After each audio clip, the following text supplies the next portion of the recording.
Oh, I meant to give you.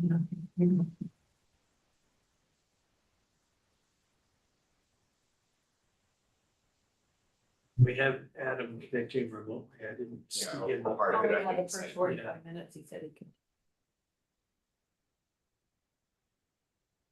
I thought it sounded. He There's was- an email from, From whom, Jim? um, Kristen? yeah, She's not. She's not. Kirsten. It's a struggle every day. It's a struggle every day. I have two good friends who are Nadine and Nadine. Oh. And both hate the other person. Yeah. Yeah. Oh, well, Oh, yeah, at least- it's the least we can do for our friend. And you knew who I meant. People putting 2 L's in my name. Oh, yeah. Alice and I have a board where we have a 1L and a 2L. Yes. well, someone once spelled my name GYM. Whoa.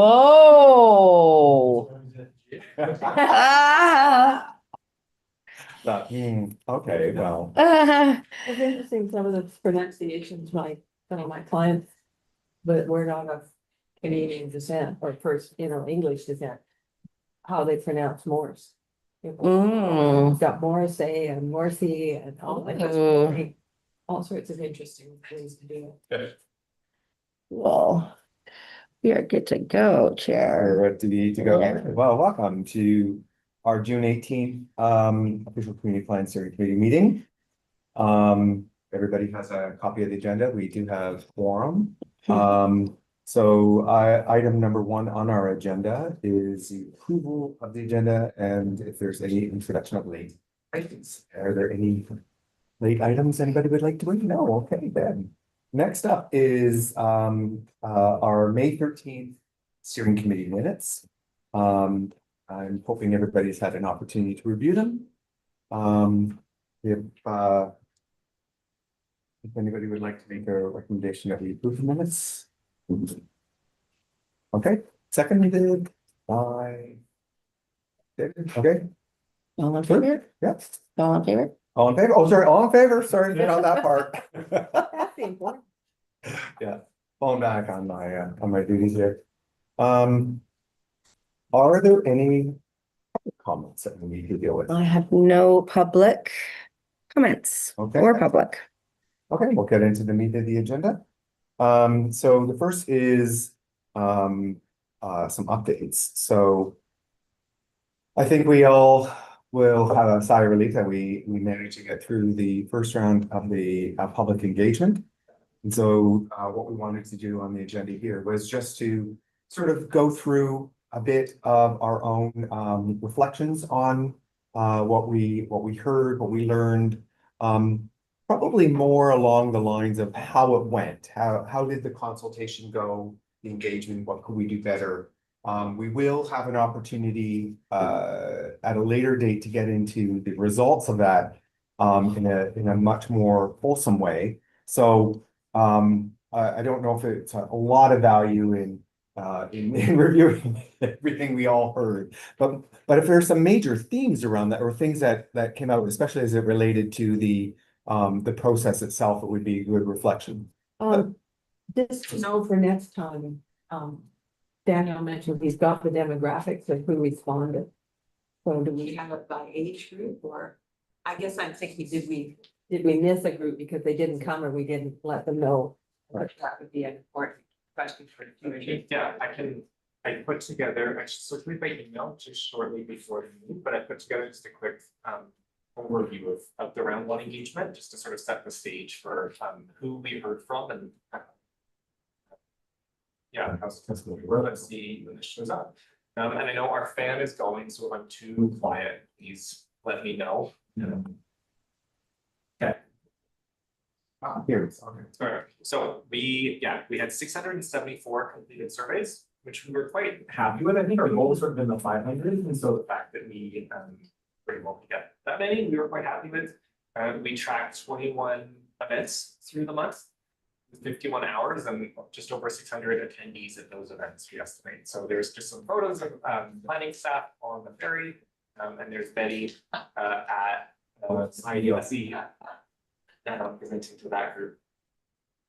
So in terms of the completed surveys, so McElhaney provided just the demographic breakdown, the age breakdown of survey participants. So you can see there in percentages, and then, okay. And then here what it is, I just looked at those percentages compared with our 2021 census population. And I'll just say for those who go and check the numbers, the age ranges don't quite perfectly match the census ones, so sometimes they're like one off, one way or another. But essentially what you see is it tracks pretty closely. The big gap obviously is like nobody under 19 completed the survey, or, you know. Oh, I think they had to be. We had 6 people under 19 complete the survey. And then again, even the lower from 19 to 30 was low as well, even though it's not a very large percentage of people on Bowen.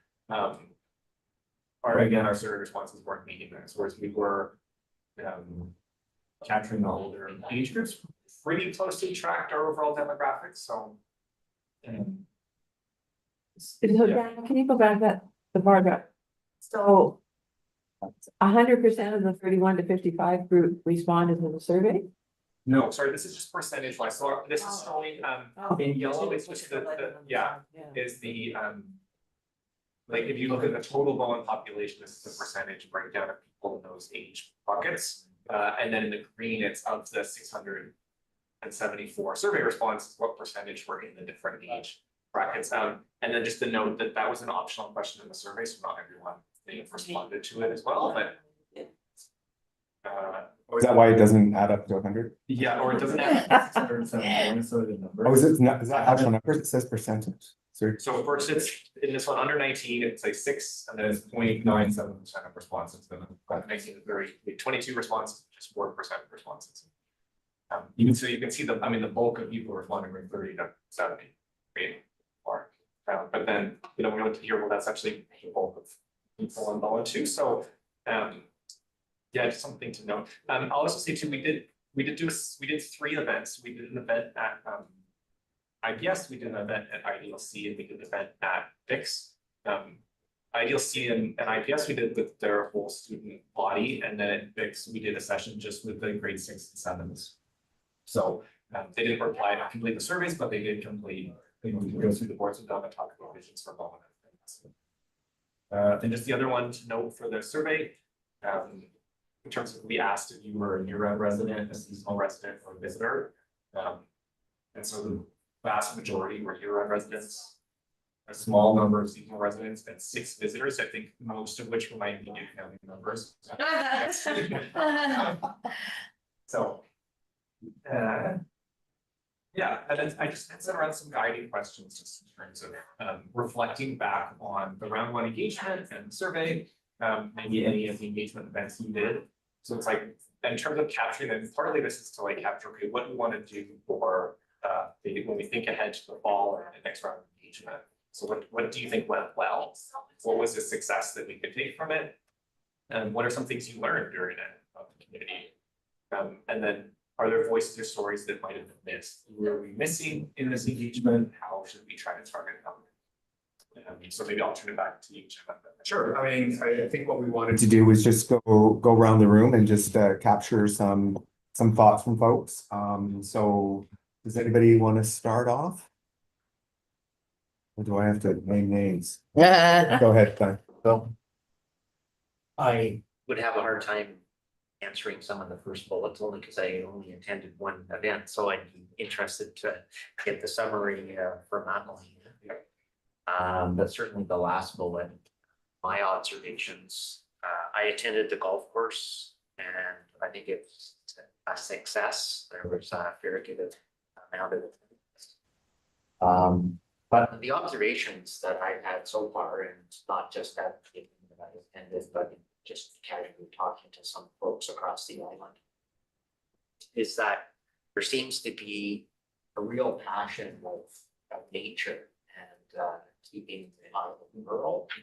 And to my surprise, I was hopeful, given the fact that I'm a civil engineer, I was hopeful that there'd be attention to infrastructure, but I was actually surprised how much in the letter you gave Tim and Ollie kind of points to it as well, that I think there's a much stronger awareness of the limitations of our resources and services beyond what I had mission, so I think that definitely is two strong points that will guide our way forward.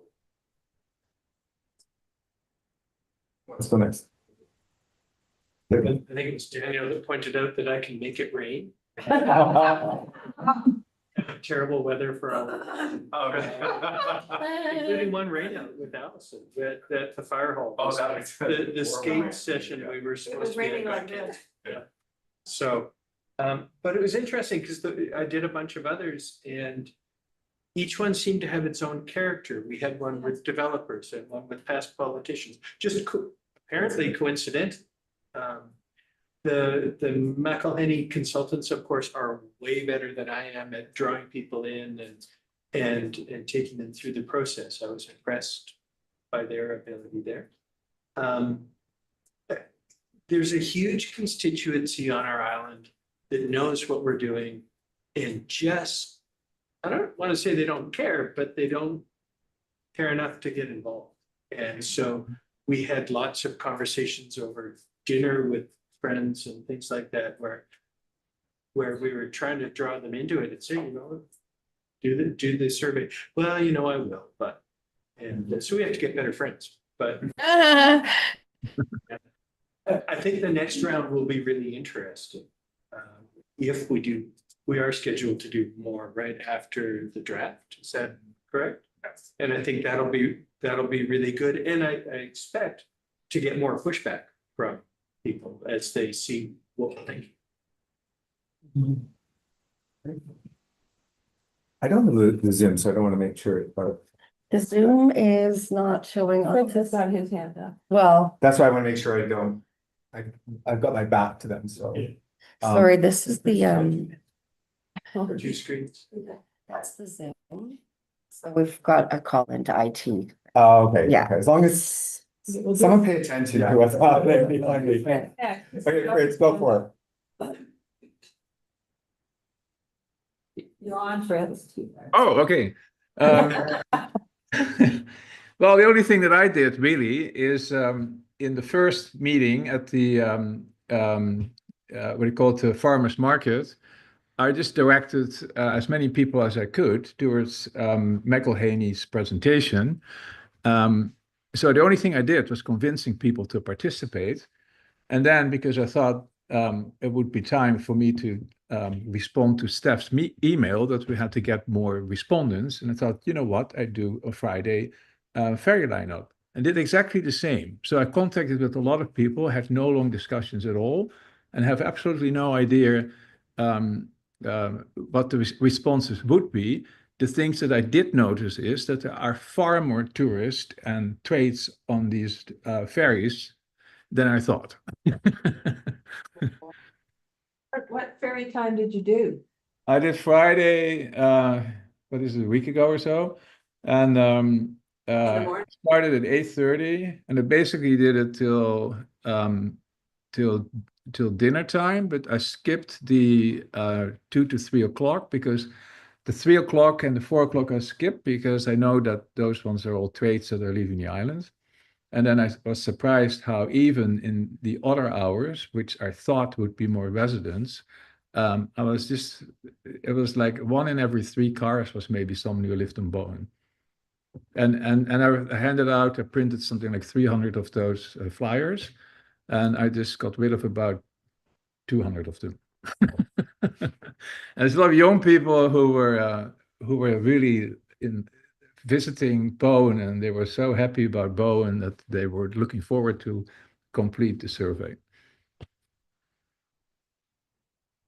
Only 6. Let's see Alex. Wait, we lost his audio.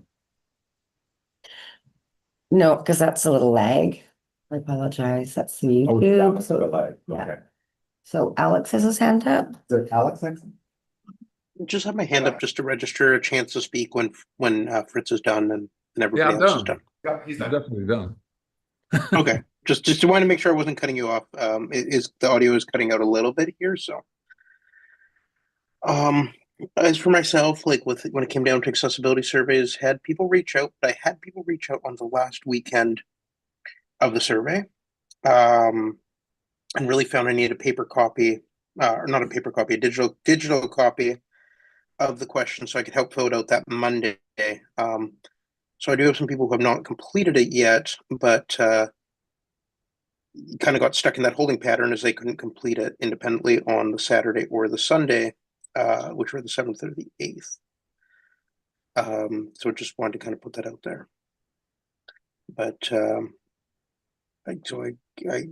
you know, if I can get a digital copy of that, I still can get those responses in and get them counted. But something that I think for next time, next engagement cycle, I'd really like to have a digital copy of all the questions separate from the actual survey itself.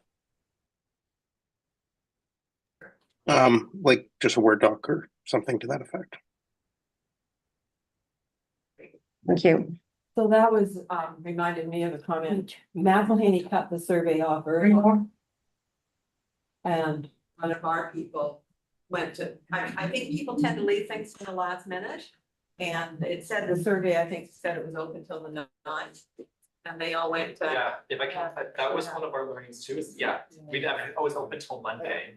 Yeah. Actually, he closed it at like 9 a.m. Monday, and we got calls, I actually called them back then, and reopened it. Yeah. And we had 50 people completed on that day. So I think our, There was only open like for the 5 hours. Yeah. and so that was like our most productive day, was like the Monday afternoon. Yeah. So our takeaway was if we do it again, we should, you know, we'll advertise like closing on Sunday, and it closes midnight on Sunday, and then they can close it in the morning, and then there's some flag, but. And I was basically just yelling at people on social media. Yeah. And I think the other thing from you know what I was working with is I wasn't doing that Saturday and Sunday, like I wasn't working those days, so it kind of went unnoticed until I looked at my inbox Monday morning and go, oh, people were trying to reach out over the weekend about it, and I felt really bad about that and would still like to fix that. And then the other thing I guess I noticed, I think some of the comments were area specific. You know, and issues that were for that particular area, if we were out in a neighborhood. And I know in talking to some sets of people and stuff, you know, being down at the golf course for a bit. Sometimes it was neighborhood specific things that were coming up. And but I'm not sure about the value of the boards. There was 2 sets of them, and I wish they were in front of me now and I could pick out which one. But we got stickies on the I want board, but the other boards, people weren't really Engaging. yeah, and they didn't really even sort of want to read the board. They want to talk to us. They wanted to talk. And now, you know, whether they've done that. But the I want and I'm concerned about type of questions through responses, but. And peely stickies going up and then people putting little X's on because they like that idea. But the other board. I mean, the other boards I had to work it, well, I think. Yeah. Right, you had to kind of talk them through it and say like, here's the question, yeah. And the time capsule and the other little game, the puzzle game and stuff. It was, nobody was really, you know, interested in that. Yeah, were you? I just had a short comment. You've reminded me of something else, which is a lot of people wanted to be heard. They just wanted to talk about what was important to them, about the process and everything. At times I felt like my job was to just listen to them. Yeah, and it was, I was encouraging people to, you know, try and put that down, so we had it captured. And then the other thing was, Did you capture what they were saying? oh, I know, the last vision statement. Yeah. The last one, or I think it was the vision or one of the goals. It seemed pretty consistent and nobody quite understood what that meant. Yeah. That was pretty, like, even when I would try to go in and have, you know, because they were like sort of paraphrased on the board, and I would have them. But even still, they're sort of looking at like, well, do I care more about self-resilience embedded in ecosystems? Do I care about, you know, a local economy that's sustainable or something? And you're like, okay, but I care about the environment. I'm not sure which one I'm. Like, there was one that was obvious, the other were kind of a little. And that's the other thing, in the question, in the survey and in the boards, don't paraphrase. So the survey didn't, or at least it had the full vision language, and then I think maybe the actual question to pick. Yeah, and that was the other thing, it might be nicer to ask people to rank. Because it was really hard to pick three. I could have said this one slightly, but it, yeah, you just sort of, I don't know, it was hard to pick three. But, yeah. I'm gonna go to Adam. You're up. Thanks, Jim. I think the same comment as David, that I think it was really good that we went to such a wide range of events and that there were different populations at each of those. So I think for the next round, we take the same approach and maybe we can do more. I mean, I know it was a lot of work for everybody on the committee and Daniel especially, but going out and attending already existing events, I think was really good. And those, at least of the ones that I went to, it was a very different crowd than came to the OCP specific types of ones, because that draws like a certain type of engaged person. So I'm just thinking about that for next time. And then for next time, I had another thought, and we're probably going to talk about it more when we speak about some of these stakeholder groups. I don't know exactly how much outreach we did to some of those, like if we had contacts for each of the, say, like the neighborhood associations and that sort of stuff. But when we're pushing for people to complete the next round of engagement, just a suggestion that maybe we could really double down on encouraging those folks to do the survey, rather than like the types of submissions and letters that we're getting. Like those are valuable and helpful as well. But also just encouraging those groups to like participate in the primary channel for engagement. Yeah. I guess my biggest takeaway is that some people really have a complicated relationship with the ferry. That would probably be my number one. What are you talking? That's a new one. Yeah, shocker. But anyways, yeah, no, I thought it was brilliant. The last couple ones we did, like when I was at Pride, the overwhelming majority of people that I spoke to had already either completed the survey or were planning to do it in the last closing days. So there was a really big, you could tell that the message was getting out. So I think great job to the communications folks at BIM for pushing that and everything we did in the undercurrent, and because it was clearly effective. Thanks. Thank you. Who else hasn't, Ben, you want to go? I just had some overall thoughts. So one was like logistics, I think, is that for us to be better logistically, doing more like staff too, in terms of like, because I found we were scrambling to start to like make sure we had enough material and stuff, and then sort of scrambling throughout and trying to manage the one. So my takeaway was like more things. I should just buy more tables and easels and whatever else. Just do that and be better stock.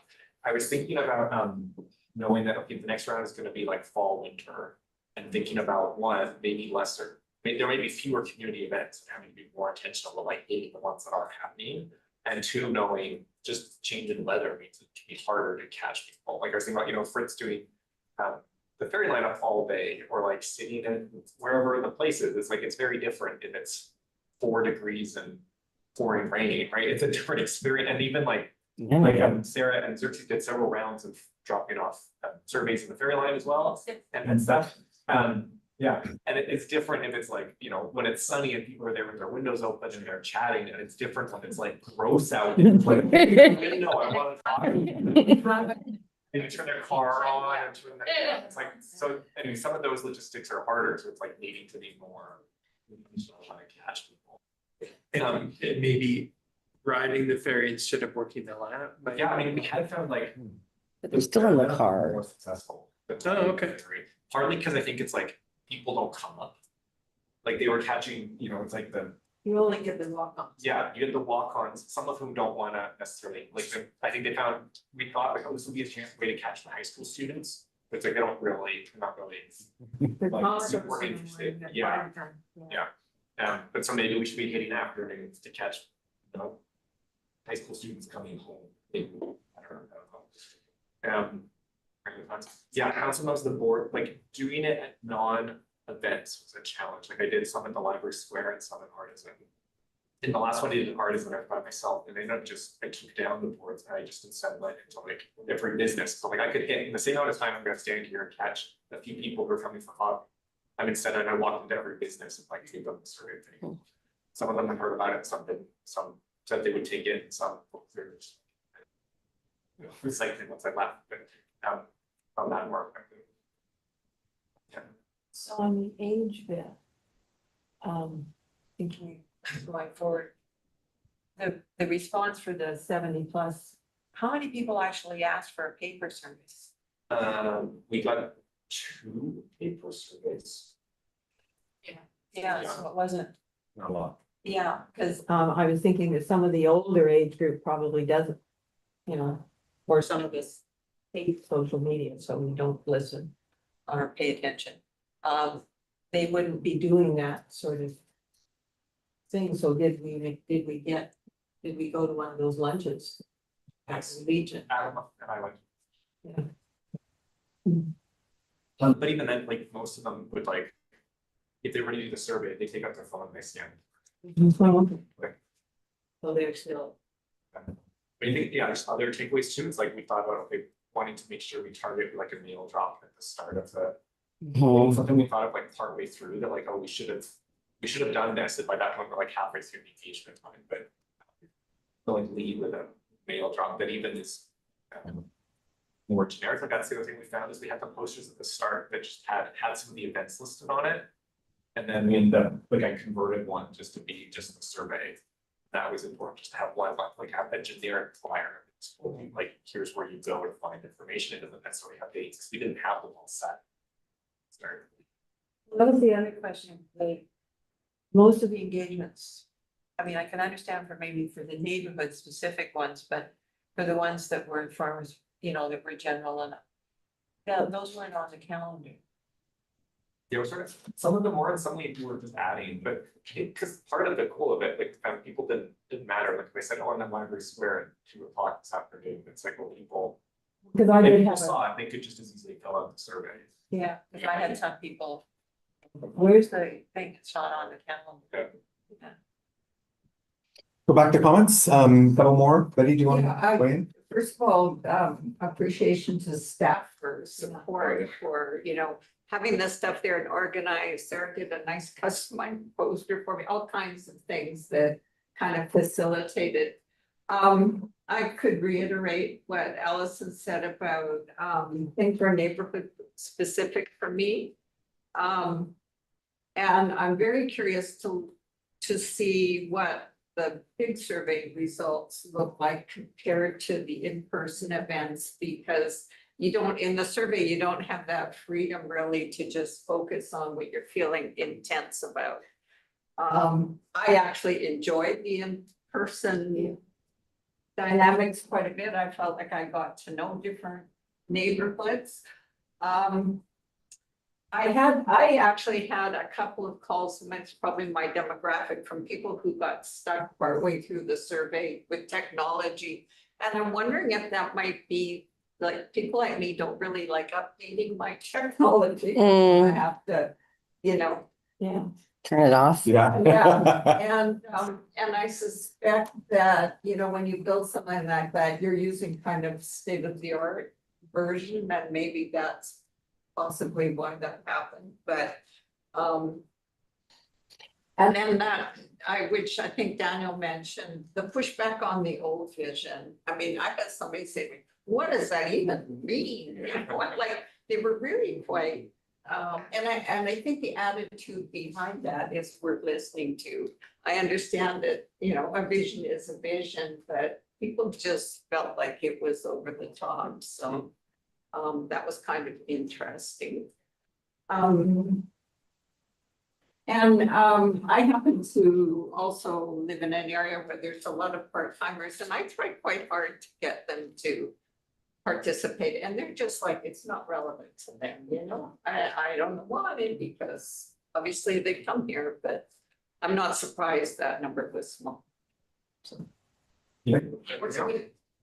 Working with the kids was fantastic. They were so enthusiastic. Yeah. And I would say that's where that board with the stickies works, because they weren't gonna settle down and do the survey, but boy, they had ideas and just like neighborhood specific, I think demographic specific.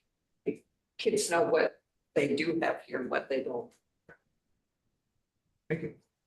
Anybody else? Melanie, I see you're on here. Do you wanna weigh in? Hi there. Sorry, just coming off of mute.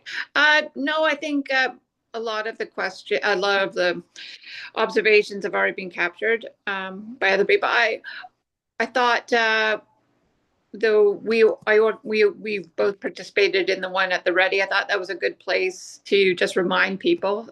So I do support having a variety of locations to interact with different groups of people and just getting the word out there. And that we'll probably have to do the same amount of work for the next round. I think it'll be slightly easier as well for the next round because there'll probably be something tangible that people can comment about. But I'm really pleased with the amount of people that took the time to fill out the survey, to be honest. My other takeaway, I think, was desire for a simpler survey. Yeah. I heard that from a number. And basically, people getting caught in it, like not being able to complete and stuff, and yeah, and some for me too, it's like having a survey that we're advertising and often we've done it before. It's like I'm controlling the survey and it's the back end, and it sort of added this lag, like they would tell me, and I'd be like, beverage automatically, and they would test it, and then like it was, you know, so having something, I think it was that like choosing three. The ones where we had people choose multiple things, it's like we could not do that. And make this survey. Daniel, I don't know if you heard from Matt Weiney. I know that some surveys, in the data, at the end of the day, they will tell you how many abandoned the Yeah. survey. Did. I don't have that number. I think it does tell you. Well, we must have that. Yeah. Be good to know. Yeah. Because I heard that comment as well. In recollection that we had to answer a question in order to get to the next one. Yeah, you Some get of them stuck. are, yeah. And at that point, I would see people be frustrated and they would abandon. So I think the next one's gotta have the ability for people to just skip that question and go on to the next one. Yeah, we think some of them, like some were mandatory and some were optional in the survey. Yeah, Right. but the mandatory ones, people, some of them may not have wanted to fill them out or didn't really know the answer but then you didn't get their answers for the rest of the survey. Fritz is gonna. Yeah, I saw that. Fritz, did you want to weigh in on this or is it a new item? No, I just want to say that I think we should be clear on what the purpose is. From my point of view, the purpose was to get as many people as possible to fill out the survey, because it's all about data collection, and and the higher your score in your numbers, the more valuable the data collection is. So I didn't go out my way to actually listen to people. I just drew them in and referred them to the survey. And I think we have to, maybe in the next round, be clear on what is the most important, Because like some of these events, that if you're at Collins Hall and you have an event and there's people who want to listen, it is so different. And maybe those people fill out a survey, but then you can spend more time just getting more people to fill out the survey, which in a way is what you should do, but it tells us less. Yeah, I don't disagree with you. The only thing, there is a value of engaging and having conversations with folks and what that we might learn from that in a holistic way around it. But it doesn't diminish that the real opportunity is to try to get people individually to answer the same kind of questions, so we see the value out of that. Yeah. Can I make a comment? Sorry, yeah, please. Just from post ferry lineup, I ended up just on the walk back after the ferry had loaded, popping into businesses. So just to reiterate what Daniel said, it's like the barbershop out of the blue. They're quite happy to engage with you there. they're chilling, they're getting a haircut, they got nothing but time. So that was maybe for these winter days when we're looking for opportunities when there isn't a Bow Fest and Pride or whatever, that might be a good opportunity. And I just have a couple of questions. Did that pop-up data in those conversations, has that all been captured and has been sent in to us?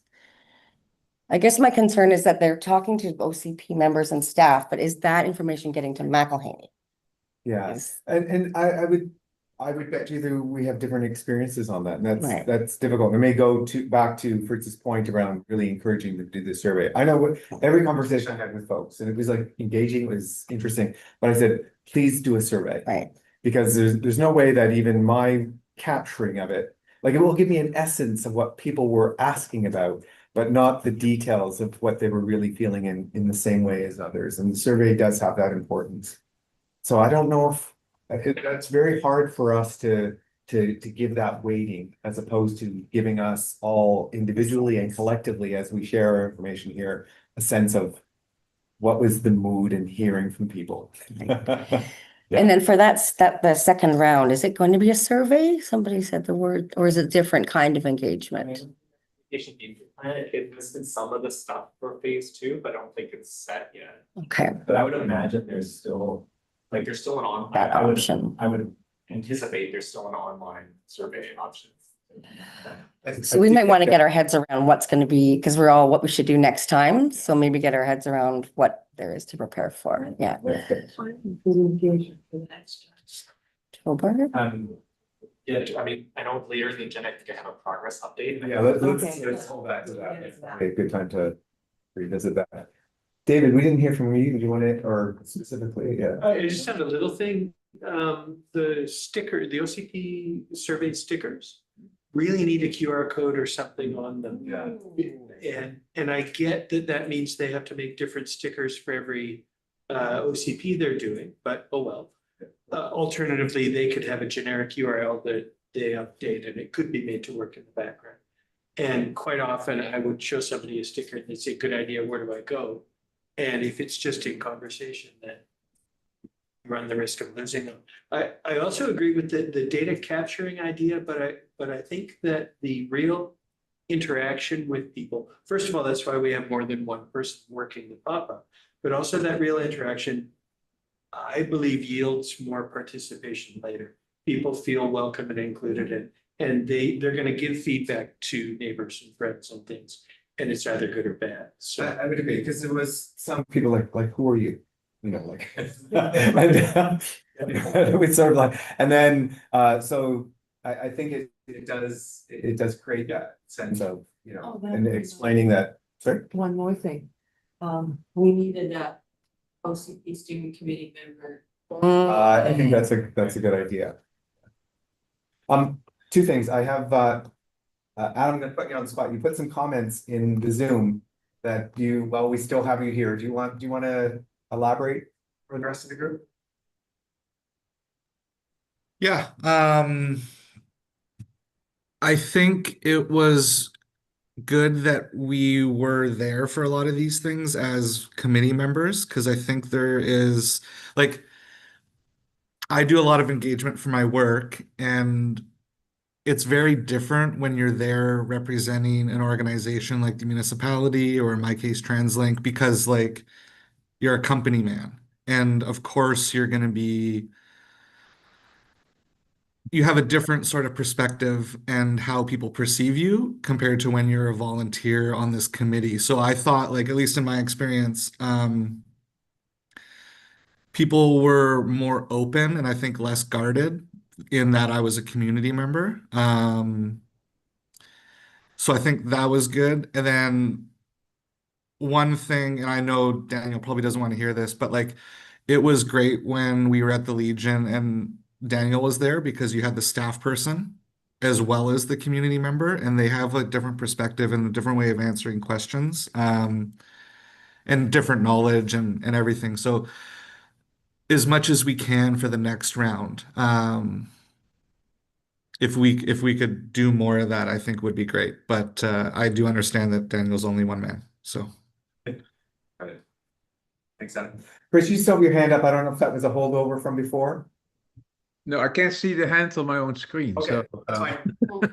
Okay, I we're. took it down. In my mind, I took it down. It says We're lower. running about 10 minutes over this one. I'm just gonna provide my own sort of closing comments on this, the project that is there.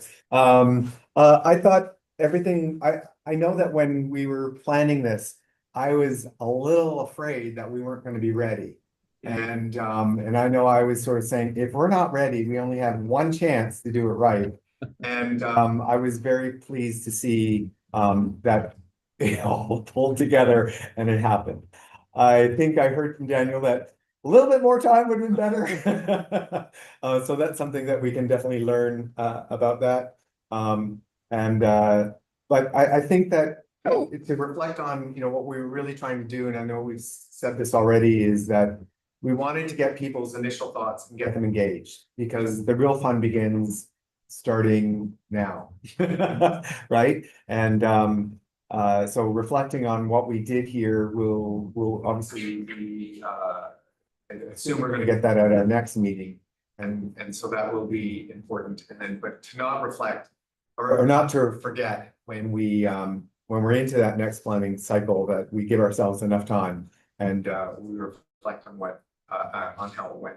So I want to thank everybody who and there was definitely some who went above and beyond. I know that because I was away, I only really got to one event. And there was others who did a lot. So I think we all owe a debt of gratitude to those folks. So thank you, everyone, and to staff for pulling it off. And I'm sure it was a lot of work at the time, and other work suffered. So thank you. So I'm gonna close that item at that. Oh, sorry. Well, this, we have engagement moving forward, You still have this too. but I was wondering if we want to move it since we're sort of in that conversation already. Oh, okay. Hold on. Sorry. It's up to you. Oh, yeah, because we kind of were covering that. Sorry. Yeah, Stephanie, or Steph was mentioning that we on our 5.2, we kind of covered a bit of that, but maybe we finish off on that before we get into First Nations engagement. So that seems fine to me. Maybe a quick vote on that? Yeah, is everybody fine if we if we move that up? That That's good. Yeah, I was almost wondering. Do you want like just progress report on where we are on like McElhaney's work plan as a lead into that? Does that make sense? So That might not be a bad idea. So we go 5.3 at the top and then 5.2 in the middle and then 5.1 at the bottom. Yeah. Okay, Yeah, sorry about I that. think that works. Okay, So we're gonna start with the progress report then? yeah. Okay, so I'm assuming that's over to you, Daniel. navigate here.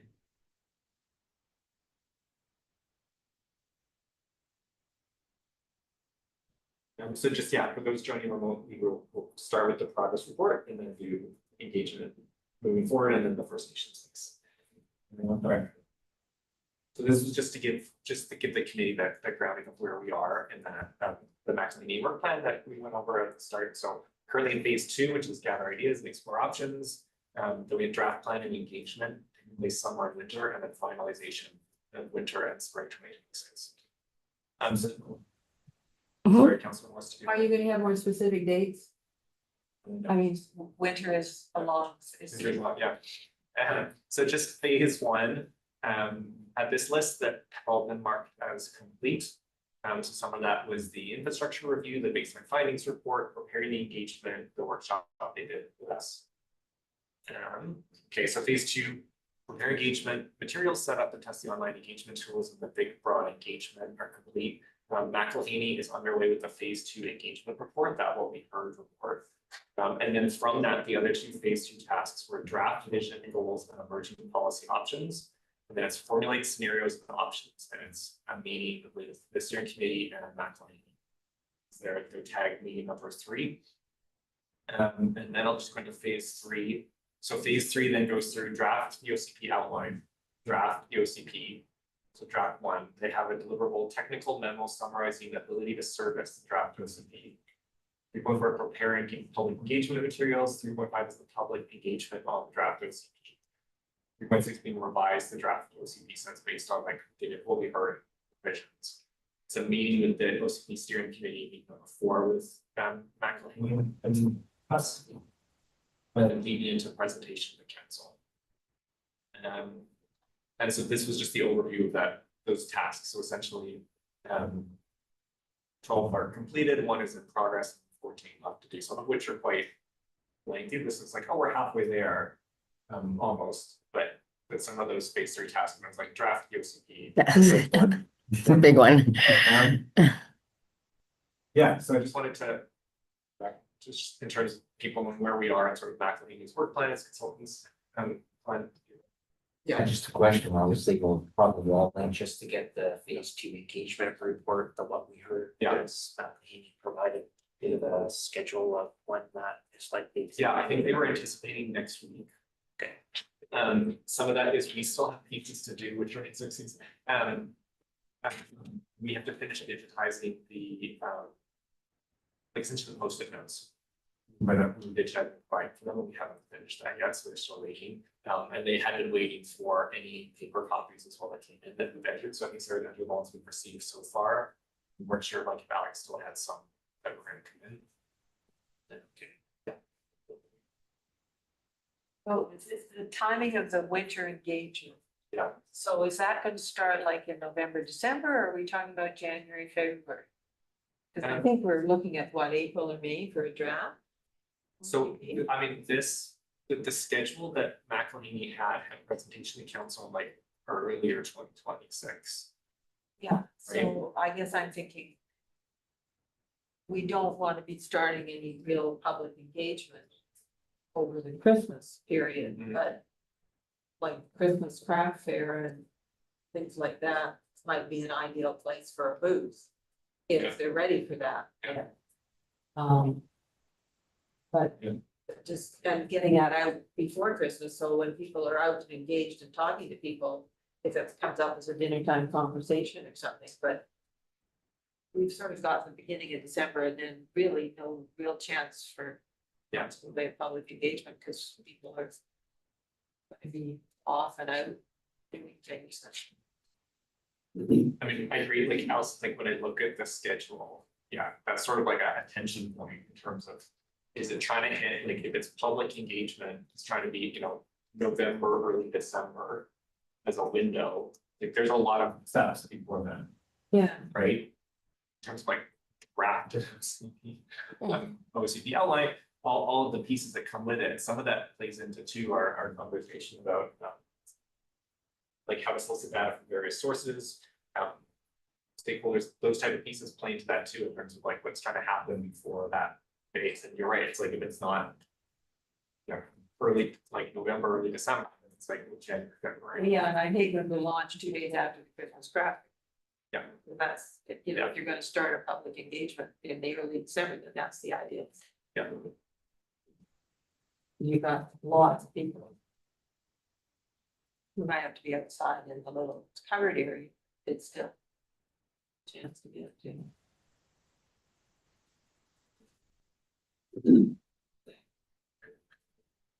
Did I, sorry, Betty, did you have this hand or? Okay, all right, so I leave you with that discussion and that. Don't mind.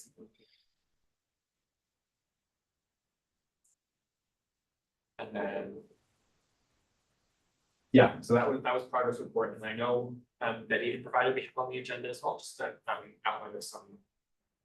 Potential tasks to complete. I don't know if we want to do this. Go into 5.2 discussion about engagement moving forward and soliciting data from sources. So that report, page 8 to 10 is the one that Betty did? Yeah. Okay, I thought so. Oh. Sure.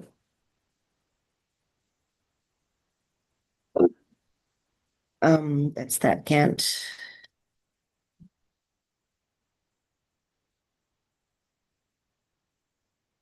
Sorry, feel like I'm missing something here. So it's just this? Yeah, so that was from, what Betty sent on the email.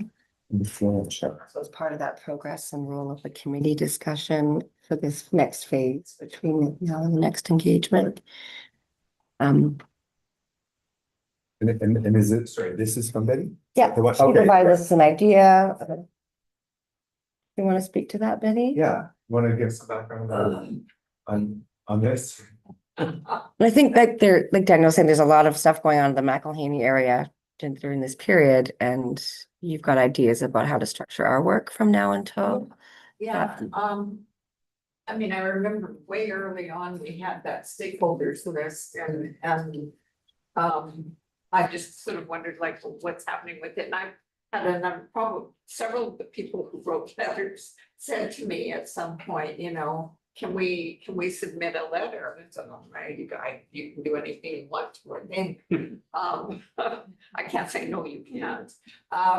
But there's an interest in participating, and especially the groups that have really done work on really specific areas and some of the challenges we have. So I'm very curious where we're gonna fit that in. Are you talking about at the early stage, like at the stage that we're at right now, soliciting Yeah. information, or at subsequent stages? Well, I don't see how we can draft a plan without getting input from people who have deep knowledge of various situations. For example, I guess it was the last council meeting and the presentation on water in Grafton Lake and what other municipalities are doing about endless septic systems and their pollution. You know, like, I think we need to have that kind of information. Like, I don't know if other people. And Daniel, were we imagining another outreach to the stakeholder group? I know, like, we talked about it with Matt Mulcahy sort of. It's when we touched base last week. And sort of, yeah, you know, so we're getting your responses, we have the stakeholder list. Right. You know, what did Matt Mulcahy envision? And I think, I mean, the short answer is like, they hadn't envisioned it in their sort of workflow. They had not, yeah. That's their scope, that. Yeah, like they get worried about scope. I mean, some of their comments was like, wait, how, like, so it's like almost like equity of outreach, like then is it the groups, which groups are we? You know, targeting, say, well, we're gonna reach out to people and we're gonna have engaged conversation, with stakeholder groups, it's like, which ones?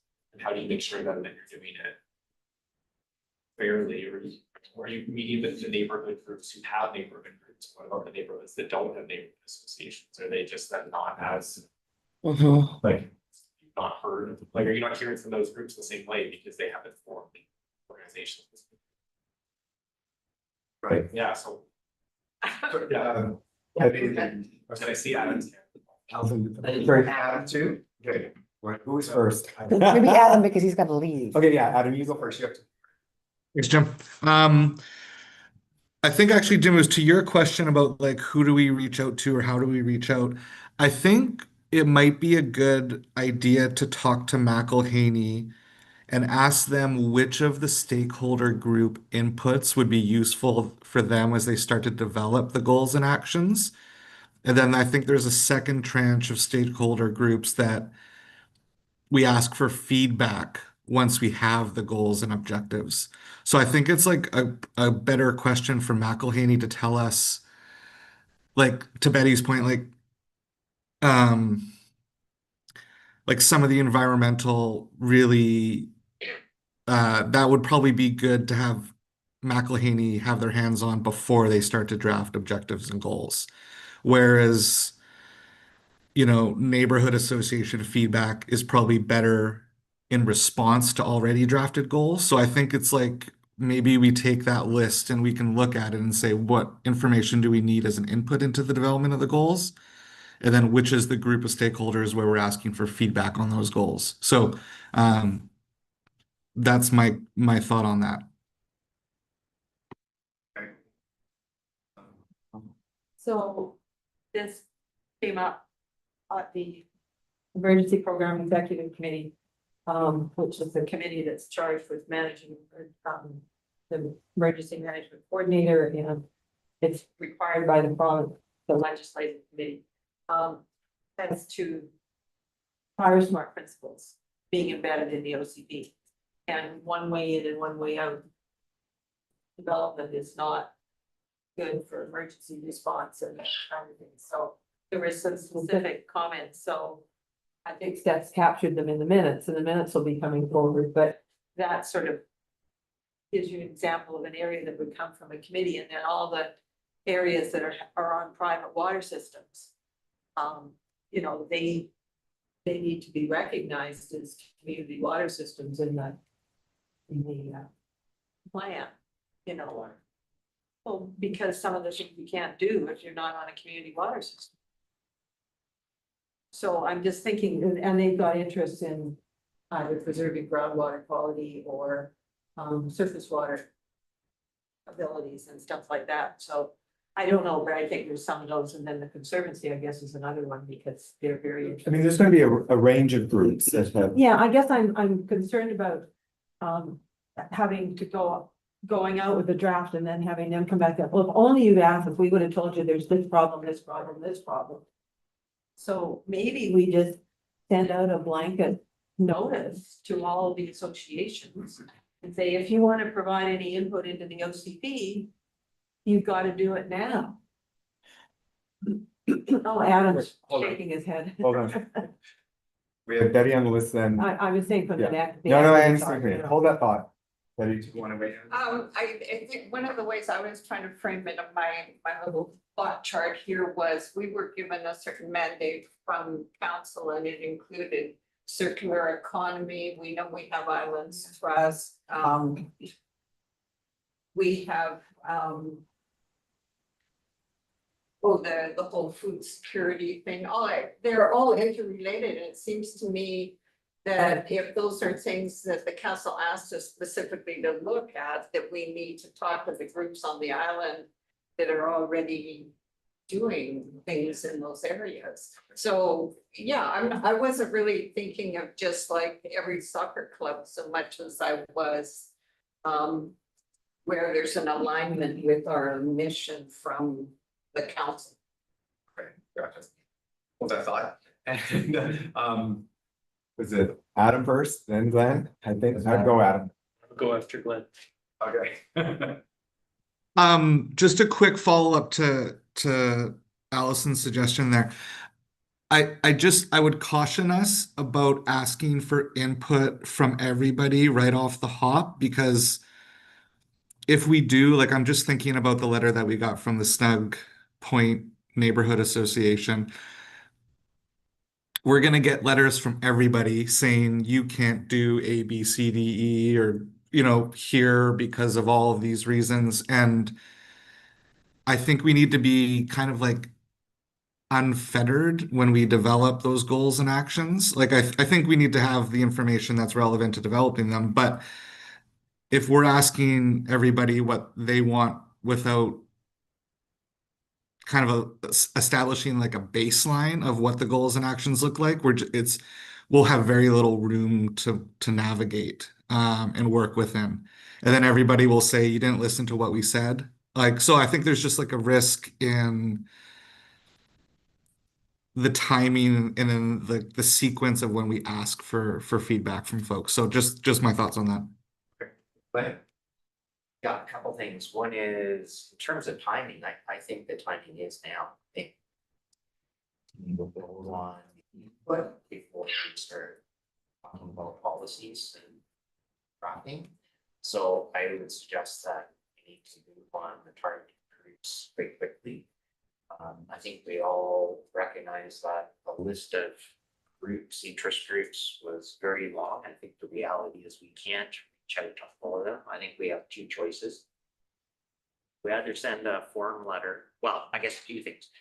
Going back to Adam's point, I totally agree that for a variety of reasons, I think we have to prioritize. We can't reach out to all of them, certainly in a comprehensive way. So perhaps working with Natalie, we can kind of identify what's realistic and what's likely to be the most influential groups that we do want to reach out to.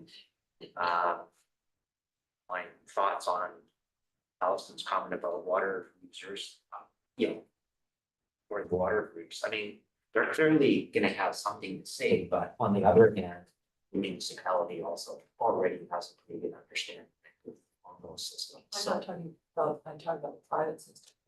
oh, the private systems, okay, well, that's such a vast network, I can't imagine how we could practically reach out to all of those, except for count.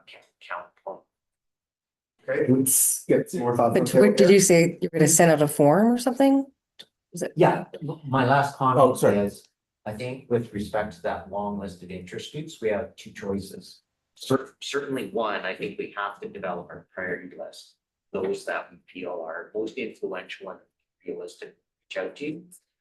In terms of the rest, I think we either let sleeping dogs lie and don't reach out to them in any way, or we do it more, we send them a letter saying that we would value your input, be honest that we don't have time to reach out directly to everybody, but welcome their submissions, but that raises the concern that Adam. And David? Yeah. I share Adam's concern, but I also am concerned that we're only going to hear from the squeaky wheels if we don't put out a call. And we kind of already have, right? We're publicizing to the community. Tell us, this is what we're doing. Tell us what's important to you all that kind of stuff. So I think I'm talking my way around to agreeing with Adam. That we don't want to ask everybody to give us their list of complaints. I'm gonna weigh in on this as well. I think that I may sit somewhere in the middle of this, and that is, what I worry about is going out to groups and squeaky wheels, if you will, and everything, and you're gonna hear whatever the municipal issue is, as opposed to trying to get it where we're at. What we're trying to get information from folks very much in the survey was, what are your views today around, like, if you know anything about the current plan, right? And these things that are in the plan, and what kind of things do you think need to be included in the plan? Not about some other issue that we will hear from if we leave it too open-ended. But if we don't feel that the survey and getting survey responses from individuals, because I do think there is a difference between an individual and a group. And what their interests would be and how they might even answer a survey. So as individuals, they may be answering as, I'm a Bowen resident, but if I am the Bowen whatever association or whatever, I have a different interest that may be affected by what either the process of the official community plan or the outcome of the official community plan. So I wonder if there's some way in which we target something that's saying, if, and it's not, and it would be more an open-ended sort of, if there is anything in addition, or that you would like us to have considered before we get into this next phase, now is your opportunity.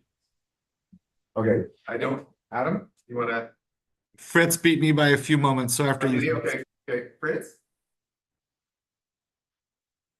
Oh, I think you're on mute. Is Adam still got a time? I was just going to compare it with an example. As an architect or a planner, when you do planning, there's hosted a public information meeting. You kind of know that the people that are not in favor are all likely to respond, to show up. Then after that, staff does a report and they realize that the comments are not necessarily all in favor. And then you get a public information meeting, they get a hearing by council. That's the second time to oppose things, so to speak. But what these things do, councils many times don't like that process either, but what it does do, it ticks off the boxes. So, for instance, we have a plan going on in Gibson's. Council likes it, they want to move ahead. They want to tick off the boxes. So they ask us to do a public information meeting. We know that not too many people show up, and the ones that do show up are negative. And we have to say to ourselves, well, okay, we got some support, but not a lot. But everybody had the opportunity to respond. It is posted, and you just deal with that particular event. You concentrate it in one event, and then maybe a second event. What I'm saying is that everybody has the opportunity to go there. They can be in favor, they can oppose. And if they don't show up, then you can say, from, well, we had these public information meetings. I'm thinking of something in the gym or so, like it's, and then even if it goes a bit out of control, well, let it be, because you ask people to show up, they do, and then you listen to them there, but everybody had the opportunity to go there. I think the only concern about that might be at this stage, Fritz, is that we have to have something that we're actually seeking their input on. Well, Adam is saying that, like if you have it in two parts, maybe that is the part that you just open it up and ask people to show up. Oh, and once we have material to share. Yeah, yeah, you have to have something. Okay, that's different. I Yeah, was for like, reaching out, today, yeah. Yeah, for reaching out, I think sending an email or some kind of a message to organizations that may have impact or would like to be heard. I mean, but they have to submit something in writing, then in my mind, that is great, because most of them will not do it. And again, you ask people to do it, and if they haven't done it, well, they haven't done it. So I would say go for asking everybody to respond. And I don't know if you have to make people aware that they can respond. I don't know if you have to send an email to everybody, but everybody has to know somehow that they have the opportunity to respond in writing before a certain time. And that's maybe phase one. And then what I like about what Adam said, I think that's quite thoughtful. That if we have something there, then if you want to present it to the community, why not have a public information meeting? Daniel, did you want to weigh in on this before we go? It's like, so essentially, we did go out to the community, right? And that's what the phase one survey and the engagement was all about. So we But that's only for individuals. But understood, Allison, that so we heard from, 675 people. We haven't seen the results yet, but we reached out to that many people in terms of like helping guide, okay, what are the vision and the goals of the next OCP going to be, right? So we did that and reached out to people, we heard from them. And to some extent, then I would want, that to be the basis of the one, like what we heard before, that's what we heard from other people and so on. And then in terms of drafting vision and goals, it's like, well, that hopefully is what drives that is that direct feedback. And I really almost want it to then be, we did this engagement with the public, we heard from 100 people, but then we had a session with, a group of 20 people, and they said this, so for that change. It's like, that doesn't seem right to me in a sense that Like a weighting of the response. yeah, just because what we heard from them after we reached out and said, well, tell us what you think. And it's like, well, what was the point of all those people who took the time to fill out the survey for us? But so almost then if it's like reaching out to the groups, I mean, almost in a sense, we want to reach out with something that says, we did phase one, here's what we heard, this is what we heard report, this is the direction from the community, this is how, this is almost where we want to go then because of it. So we've heard, what do you think we should know as we are now drafting, saying, okay, now we're going to draft policies based on this vision. When we're talking about specific policies, what can you tell us? What does your group do? What can you tell us that we should be fine? And then we're reaching out with something, like I kind of don't want to reach out with an open-ended, like, what do you think about the OCP? And then somebody sends us a letter, we're like, oh, great, we're going to change our direction because, one person or one group said something that's different than what we heard. The thing that wasn't an issue 4 or 5 months earlier. Yeah. Right, Adam, and then maybe then Allison after that. Totally agree with what Daniel just suggested, is that we have something and say, if it wasn't captured here in what we heard in phase one engagement, what would might that be? And then I kind of think that's probably what Fritz was describing, like a submission. The other, just one thing I might caution is that, like, when we do that reach out, that we're very clear in how we frame it. If you recall, the first time that McElhaney presented to this group, they had like a hierarchy of engagement. And when you reach out to a group, I think it kind of implies that there's like or it sets an expectation that like their input is going to be used. Like we're not just ticking a box, and if they say something, it's considered in our planning. So I think that like when we do reach out, or if we reach out to those stakeholder groups, we're really careful about how we describe their input into the planning process because we don't want to set an expectation that whatever we get from each one of these stakeholder groups is instantly going to be part of the plan. Like there's going to be things that we hear that we disregard or that are in conflict with other things and don't necessarily make it in. So I think we just need to be very careful about how we communicate that and how we ask for that input and are clear about how it will be used. So just food for thought when we start to think about that. And with that, I have to run now. So thanks everybody and good luck with the rest of the meeting. Thanks, Ed. Allison, you want to wait? I guess I've had comments from a few groups. There's nothing in the project webpage or anything that says how a group provides input. So they all felt that they weren't able to provide input because it was only individuals for the survey. Now we've had 3 groups provide input. What do we do with that input without telling the other groups, yes, you could have provided input by writing in the letter? I'm gonna comment on this one if I can.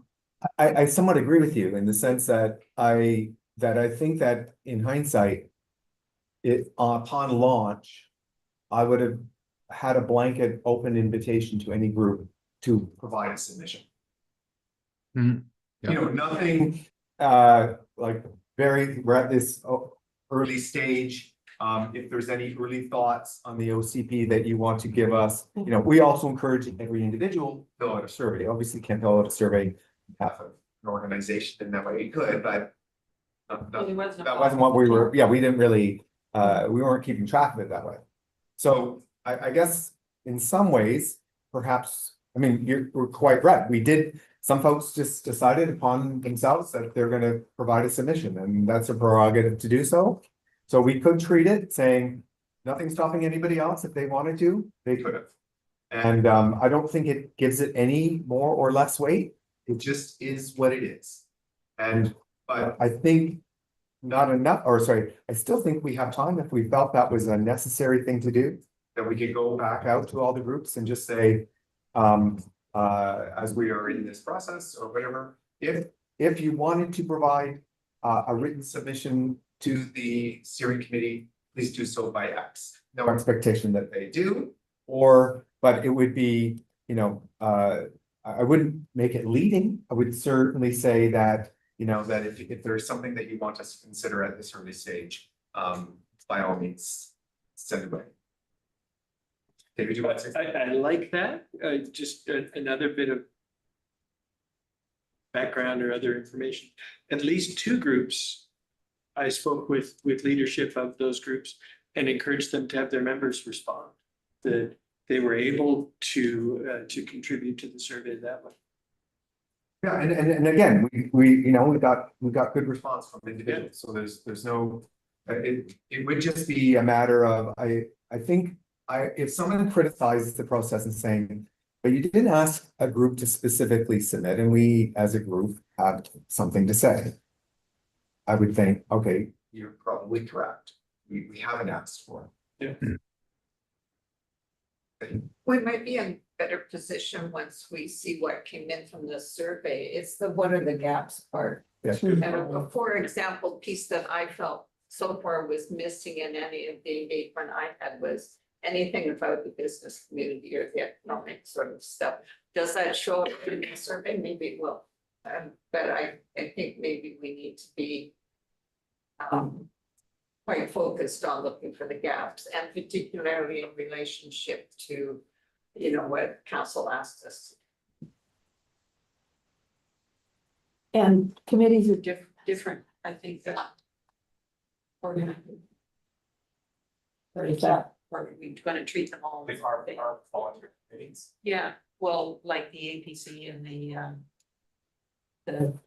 Design panel. emergency EPAC and the design panel, and you know what committees are left. So we went to the APC, So can I hold that for a second? Because we could easily go down a different rabbit hole. one thing that I'm certainly aware of as an advisory committee to the municipality, that maybe just to hold this on, letting you consider what we've been talking about today. So there's been some commentary about how to reach out to business groups. We're giving you some feedback. I don't think, we don't get to decide what your process is. So I would like just to leave it at, to take back what you've heard from us today and whether or not you think there needs to be anything further with business groups, maybe talk with a consultant about that. But that we don't get to vote on that. This is the advice that you've heard, and whether or not it's, if you want to reflect on it, you don't have to rate the second either. You may want to reflect on it and think about, you know, if there is a worthy step with all the other groups. So that would be my sort of closeout on that. If anybody, is that okay? If I may, just to sort of propose a way forward. I mean, I do think to reach out to groups, I would like to have something specific and not be open-ended. So from that point of view, I think about when we have the phase 2 engagement report, that would be an opportunity to reach out and say, group, here's what we've heard from everybody. What do you think? What have we missed? And then we're sort of like inviting, we're not just inviting for an open-ended thing, but it's like, read this and reflect and tell us certain things. So maybe in terms of tasks before our next meeting, either we can like circulate that list of stakeholders and look for people to fill in contacts, so we have a list that's ready to go after the next meeting. Contacts. Right, so that then we know, okay, if we do next meeting, we talk about phase 2 engagement, have that ready to go. And then I don't know either of staff or like a committee member wants to draft and what that can look like. Maybe I can actually, you know, put their hand and say, I can do a draft and discuss at the meeting. And then, you know, after the meeting, you thought about it and think about it, but that's how we want to proceed, then we'd be ready to like send an email to the groups immediately after a meeting. Okay. That's good. Does anybody want to put up their hand and say, I'll take a stab at drafting that letter from the committee? Kirsten and Mark. She's not here. It's not here. Okay, so I think this was another item. Are you gonna write who's writing the I email? don't know if we did get it all. Firing away. Oh, are you serious? Okay. I was joking. We'll follow up. Okay. Okay, and then contact information is the group thing and kept private, of Circulate course, it, but and if we got. we'll have to handle. Allison's volunteering to put the phone book information into the spreadsheet. So the group that doesn't talk it. Yeah. I'm not sure what, but we don't say anything. Okay, so I think we have covered off on we're going back to the Bowen Island committees now, right?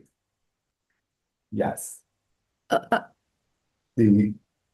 We're still in Forward, 5.2. Bowen- Yes, I think we're still on 5.2. Or how to engage and capture, and we dealt with. Did you want to use the committees similarly as a stakeholder group? Yeah, so Oh, the APC committee, and went to the emergency program coordinator committee. There, You must have got, you didn't come to feedback. That was Monday.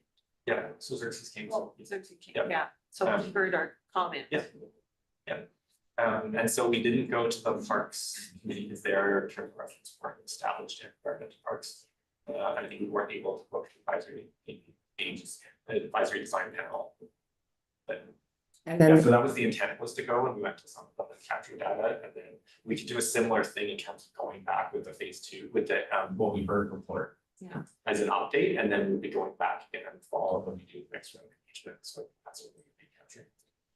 That's good. okay, that's what we heard. So we'll schedule an economic development committee meeting to talk about that and other. Well, third bullet sort of fits with one. Yeah, totally. Segue in. Yeah, that would be definitely a say, or Mm. are we? So that's it on the committee side. We'll just, okay, that makes sense. Okay. Back to 5.1 then. So First Nations engagement. So this came out of, I'm going by memory here now. I should have looked at this before. We had a was it our conversation we had at our last committee meeting, right? And, oh, I remember, and what prompted it, and Daniel, were you at our last meeting? Is this why? Okay, okay. Anyway, I do recall that, the issue was the Islands Trust and the snag that they had in one of their consultations they did, and the minister sent it back, remember? Oh, the letter, I didn't bring it. Yeah, that was just sort of the impetus to the conversation. And then, and whether or not what we were designing through this work, we were heading down a path that might end up in the same way, or we certainly don't want it to end up in the same way. So we thought we'd bring back and have a conversation about what is happening on engagement and whether or not we think that we are making the progress on that we should be at this stage of the process. Sure. Do you want me to give them an update? Yes. I've been in communication with the Squamish Nation through the Squamish Connect portal and their referral stats. We've had, I think I've probably had 4 meetings with them. So they have done a review of our current OCP in terms of things, and they've also sent a list of essentially like recommendations in future OCP. I asked them before this meeting if I could share with the committee, and they said it hadn't been cleared to be like publicly released. So they prefer it to stay as a staff issue at this point. Yeah, so they have they've gone through our current one. They have a list of like what they would like to see in a future one. We've talked to them about how to go through sort of a policy drafting stage. Like we were asking, would you like us to draft? Would you like us to draft USD based, keep it in mind, your recommendations, and then share it? Or would you like input, as we sort of doing different policy areas? And they said their different staff are available for like, we're doing a section on, whatever it may be to touch base with that staff specifically. Like some of the stuff is not surprising. Like they have a new climate legacy strategy that they would like to see local governments in their areas aligned with that strategy. So even, look at their strategy, it's available online and you can see, okay, these are the kind of things they're looking for. So that makes sense. It's like our current OCP is very light in terms of recognition of historic nations that have its own. And like to see more First Nations naming and whatever else they recognize heritage and culture. Yeah, so I feel like that has been a good conversation, a good sort of dialogue. It's great. Yeah. Okay. I think like going through their list, like we've gone through their list of what they've said. Some of it we're trying to see if we can enact. Some of it is like policy. Well, maybe we can actually enact them now that we've heard from you. Like this is what you want. Some of them are able to maybe implement in advance. They could go in the OCP, but they can also just do it now. So some of that conversation sort of nation to municipality general relationship, or is it very specific to OCP or both? Yeah, so like they provided comments to the OCP, but then some of it we go, well, some of this could be broader, that we could start doing, some of it even around like referral of development applications. On a more ongoing basis, some of that is within like my discretion manager of planning development. I can. That's a procedure They process. can make a decision to refer application. So we're trying to establish that protocol to start referring more development applications to them based on their feedback and permissions. Okay. Well, I mean, as a committee, we certainly appreciate that if there's information that they don't want to make public, and obviously information that would be shared with us would make its way into the public realm. Yeah. So that's not appropriate. But at a point, and I think I'm speaking on behalf of the entire committee, at a point at which it is you're able to share it, we would love to see it, and we know that is an area of engagement that we want to make sure that the municipality is doing right, and you don't find yourselves in that situation that the Island Trust found them when it's very late in the game. So that's encouraging for us to hear. And just then the other piece, when you look at like the provincial government First Nation consultation areas, it shows up 10 First Nations that expecting to consult with. So I have been communication with the, I forget his title, but with the Islands Trust. Oh, he's the Indigenous Relations Indigenous Advisor. Relations Advisor. So he was going to, his tasks were to confirm that, like, when I do the search on the, it shows this list, and the one, he's able to then confirm it, independently, like, this is the correct, or there's nobody that's missing. So he was gonna do that and from there, provide me with like the most updated contact, because some of these contacts are, like, when you do through the provincial public one, sometimes you get referral emails and sometimes you get like individual council members, emails or whatever else, sort of, so he was gonna provide the like correct contact and correct list. But then I can do a similar like initial outreach and say, this is the project where we're at, this is the overall thing, and how would you like to be engaged, similar to what I did at the smaller station. Yeah, with the expectations, some may say, well, yeah, when I look at those things, some are quite far geographically from Bowen, so maybe don't have, but maybe they do, I don't know about that outreach, but so that's the stage I'm at with the remaining. But I think are 9, because I get a list of 10, but I think they have that confirmed. Alex, I see your hands up. I may have missed that from earlier. Is this related to this item? It was actually just to do with the previous item on committees and making sure AAC, like the Accessibility Advisory Committee, was also looped in as part of the process. I apologize, I missed your hand. Thank you. No worries. Okay, any questions for Daniel as it relates to professional engagement or anything we're discussing today? I was just curious about the, we had similar to our discussion at EPAC. So I'm imagining that one of the things they want somehow recognized but don't want made public is their sacred sites and heritage sites, things like that. And some sort of language around protecting those, but not one of them. But and they'll tell you where they are, but they don't want the actual locations made public. Yeah, I mean, some of their concerns are, yeah, more about like just general assessment of sites on Bowen. Yeah. Okay. So let's look, where are we on the agenda then? I think that So, covers, Yeah, we're done with that Four, business five, arising right? for minutes. Mhm. okay. We're on new business. Any other business that anybody would like to bring? Okay. Seth, do we have any system items we need to review? I'm gonna say previous actions were all done spectacularly, including pounding the pavement. And yay, everybody, that was amazing. And then moving forward, I love Daniel's. It was a great discussion. And then I just landed on those 3 bullets of, well, One more update on timing. I was watching the Islands Trust Council's meeting and I watched some of the meeting yesterday. And they reset the timeline for the policy statement.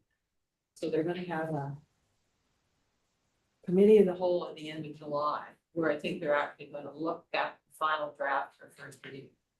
So that, I think, is, because we were concerned about whether we have alignment and different things, so it might work out timing wise at this point. And there's been a huge debate going on.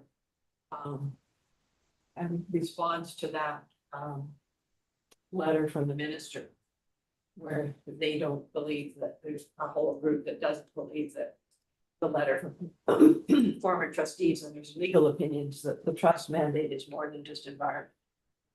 It's the people and the other things, so there's been a lot of back and forth going on with that.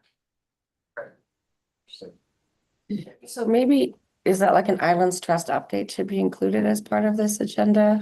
Is that a, like, good thing to Is it have? relevant? I don't like. Well, I guess the policy statement, because whatever we do in our, excuse me, that was awful. Sorry, honey.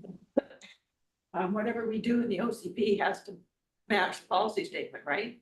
So I think we were concerned that we'd get to drafting and then Okay. find we drafted something that the policy statement came out afterwards and we had to start all over again. So it sort of looks like we'll have that they'll have the draft for first reading sorted out by their committee of the whole council, committee of the whole meeting at the end of July, which would get it on their September trust council agenda for first reading.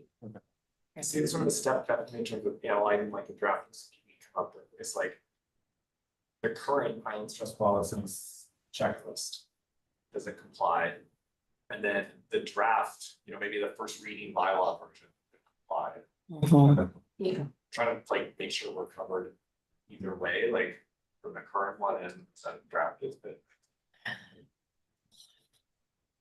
You need to, okay, we're literally in the last few. Yeah, just the actions would be that, we'll circulate, Do we have a will, date for the next meeting?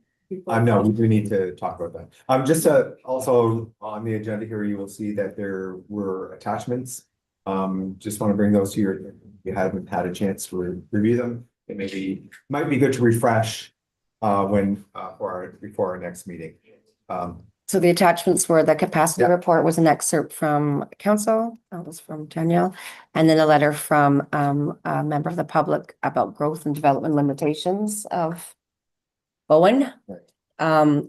A very large submission from the Conservancy, cover letter submission and appendices. Sorry, just a clarification, because the 8.3, the growth and development limitations, that letter, was that specific to The the OCP, OCP? It was. yeah. And then the Snug Point owners, 2 letters from them.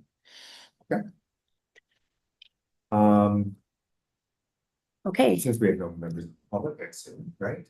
No. should we make one stab at next meeting here? Yes, that would be good. So Wednesday isn't great for Adam. What day was good?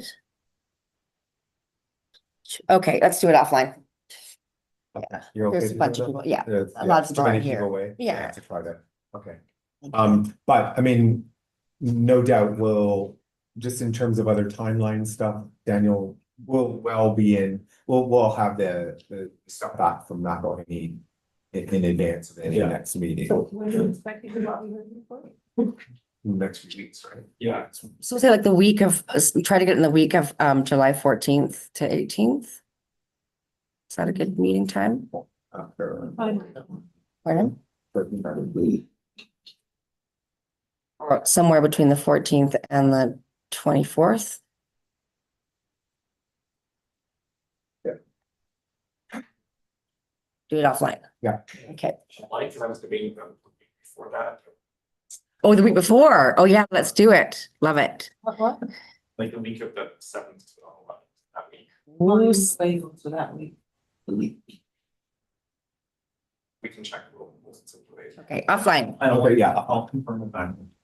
Yeah. Because that's gonna be key piece for it. Yeah, we need to have time to digest their report and. That's it. We kind of want to, so we send out the agenda a week before, so we have it for a week. Yeah. Okay. Well. Given that, Oh, I think Councillor Jurgensen, you have something? oh, I thought that, is that a new one? Yes, it was. Oh, sorry. Go ahead. No, that's okay. Just requesting still a copy, Word document copy of the list of survey questions. I can, Okay. okay. Resend the. And I'm really sorry, it's got nothing to do with everybody else. But Alex, could you get back to me about my birch questions, please? Oh, absolutely. Thank you so much. Email or text, I think I've sent them both. Oh, perfect. Thank you. Okay, I tried to get us to 12:30, I was close though, 12:35. Yeah, So since we've got the end of the agenda, this meeting's adjourned. Thank you. Thank you. Thank you.